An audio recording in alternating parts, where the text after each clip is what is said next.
I-define natin yung meaning ng marriage. A marriage under the Article 1 ng Family Code, sabi niya, marriage is a special contract of permanent union ng male and female na hindi subject sa ating stipulations. Sabi ganun. Pag narinig nyo may special contract, it means may ordinary contract. Yung ordinary contract, ayon sa civil code natin, we can dictate our terms. Pwede natin i-dictate yung gusto natin sa kontrata na tinatawag na ordinary contract. Pag halimbawa may kausap kang engineer, gawin mo to, kasi bayaran mo to. Ganun lang ordinary contract. Sa marriage daw, na special contract, hindi na pwedeng i-dictate yung gusto natin sa marriage. Kung ano man yung pagkakaintindi natin sa marriage o paano tayo tinuruan ng parents natin tungkol sa marriage, lalo na kung hindi na aangkop sa design ng marriage, hindi na siya uubra. Hindi siya pwedeng dalhin doon sa kontrata. Ano ba mga hindi pwedeng dalhin sa kontrata? Yung mga bagay na nagpapasaya sa sarili natin. Kasi nga ang intensyon ng marriage ay para pasayahin yung asawa. Naintindihan niyo? Kasi nga, tapos na natin pasayahin yung sarili natin.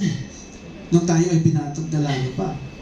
So now na pumasok na tayo sa marriage, ang sabi ng batas, ikaw na magpapasaya sa kanya.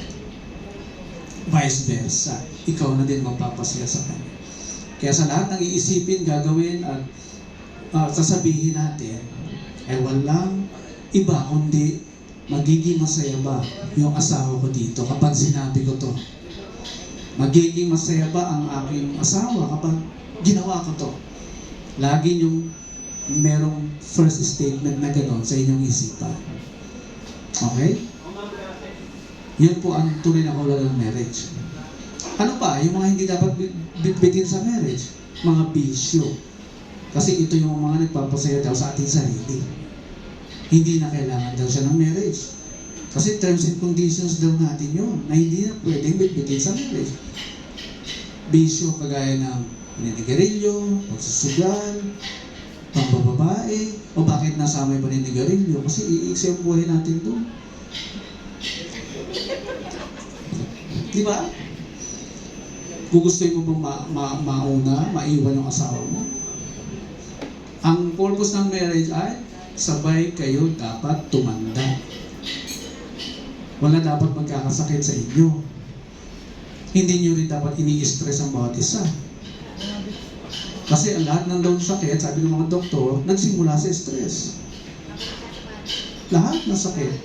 Yung mga natutulog na sakit na minana natin, 4 generations backwards, sabi ng mga doktor, magigising dahil sa stress.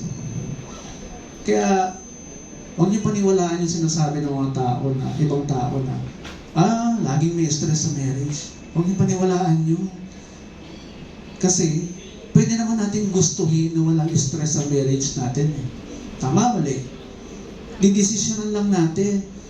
Di ba? Ay, ayoko itong gawin kasi may stress asawa ko dito. Ay, hindi ko ito sasabihin kasi may stress asawa ko dito.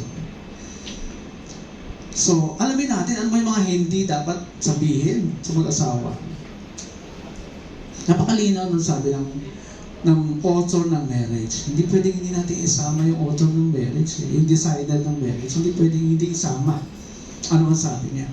Husbands, love your wives and do not be harsh to them.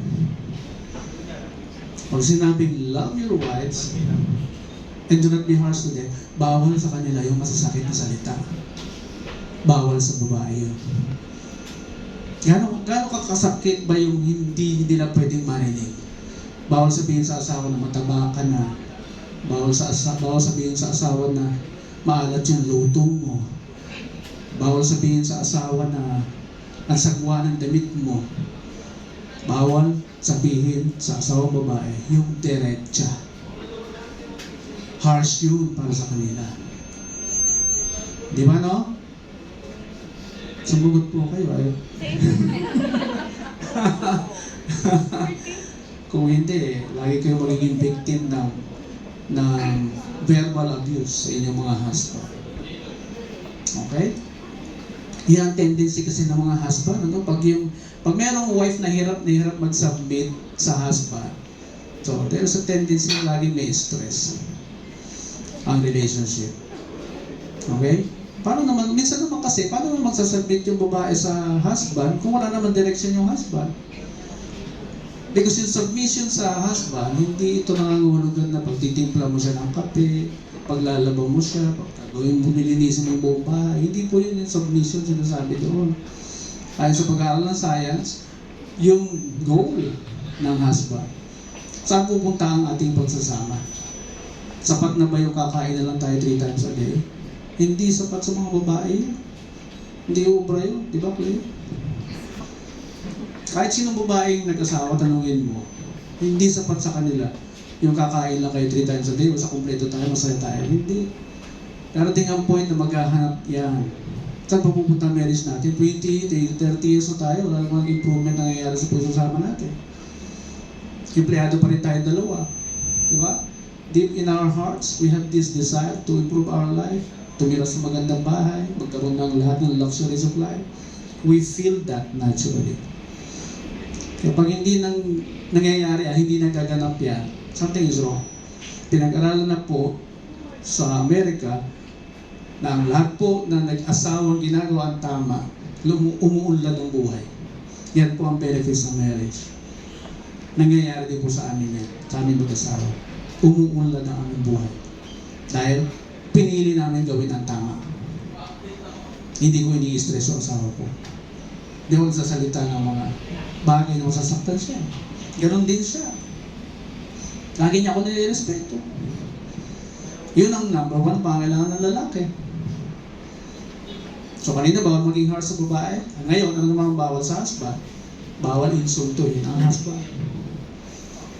Bawal sabihin sa husband na mas malaki sahod ko sa'yo. Bawal na bawal yun. Hindi kikibo ang husband, pero di kakakausapin niya. Sundan mo pa ng nag-shopping ako kasi hindi mo kayang bilhin to eh. Binili ko na, may pera naman ako. Insulto yun sa husband. Tapos sinagot-sagot mo rin. Kasi ang feeling mo, pantay kayo, kaya lalabanan mo yung husband mo. Huwag ganun. Ha? Kaya taas ang domestic violence natin eh. Because hindi naiintindihan ng mga kababaihan yung number 1 need ng kanyang husband, which is respeto. Ayaw kasi natin paniwalaan. Respeto ang kailangan ng husband. Sila, anong kailangan? Love. At alam niyo ba kung paano i-spell ng babae yung love? A-F-F-E-C-T-I-O-N. Affection. Gusto nila, lagi silang tinatouch. Ine-embrace. Niyayapos. Kapag hindi mo ginagawa yun, Raya, marami siyang iisipin na negative. Oo, lalo pag di mo sinasabi yung I love you araw-araw, yung every other day lang, or once a week mo lang sabihin, mag-iisip sila ng negatibo. Because they need that. Alam niyo kung saan galing yun? Yung ganong feeling nila. Galing sa natural design natin bilang human being. Nagdesisyon ka mag-asawa, galing yan sa katawan mo. Lumabas sa katawan mo. Kaya nga hindi ginawa yung babae sa lupa eh. Ginawa niya sa tadyang ng lalaki. At dahil galing sa katawan mo yan, nag-decision ka, sa'yo nagsimula ang marriage, lahat ng pangailangan niya, sagot mo. Kaya nga may feeling sila na pag pera mo lang. Pag pera niya, pera mo din. Diba? And I don't blame you for that. That is natural. Kasi every woman daw is a man's baby. That's why they feel like a baby. Kasi laging nurture, pinoprotection na, inaalagaan. Bawal pa iyakin. So, bawal gutumin. Lahat. Because they are our baby. Naintindihan nyo na. Yun ang design ng Diyos sa atin eh. And the more you understand that, the more you know how to handle each other. Mababawasan yung galit mo kapag hingi siya ng pera. Maintindihan mo na. Di ba? May sikreto ko sabihin sa'yo. Kapag lagi mo siyang binibigyan ng pera, laging ibabalik ni Lord yan. Oo. Oo, husbands, bigyan lagi yung pera ang wife niyo. Lagi papalitan ni Lord yan.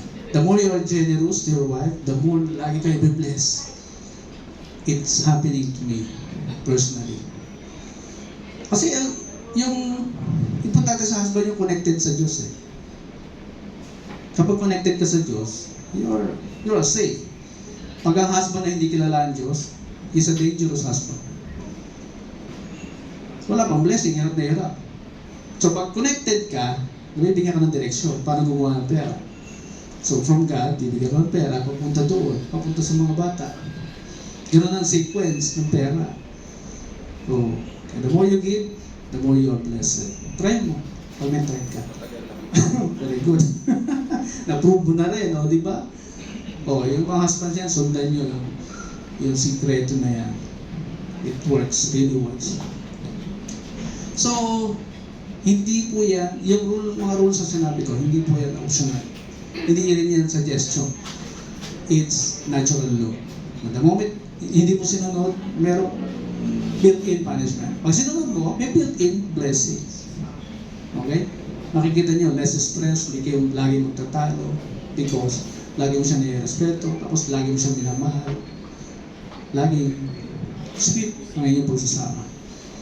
Wala magigising na stress o sakit sa inyo. Lalo kayong mahabang buhay. Di ba yun naman ang desire natin? Di ba? Mabuhay tayo ng matagal. Okay? So, baunin niyo po ang mga mensahe niya at siguradong mabibless ang inyong pagsasama. Meron lang po kami pakiusap. Meron po kami foundation na dumadayo kami sa mga mahihirap na lugar para magturo sa mga bata kung paano i-improve yung kanilang buhay. Ina-advocate po namin yung magpakalat ng kaalaman na sila ay may pag-asa. Kasi marami na tayong kabataan na mababa na nga yung natin, di ba, sa survey. So, iniikot po namin yan para mag-seminar sa kanila, at the same time mag-food, ang tawag doon? Nagpapa-food, kami. So, tinuturuan namin sa paano umangat sa buhay. Kaya nandiyan po yung mga sobre sa inyong tables. Malapit lang po kami sa inyo for tulong, kahit anong halaga, wala pong problema. Sana po makatulong po namin kayo sa aming advocacy. So, congratulations sa inyong dalawa. Ryan and Clay. So, ituloy na natin. Tayo ulit kayo.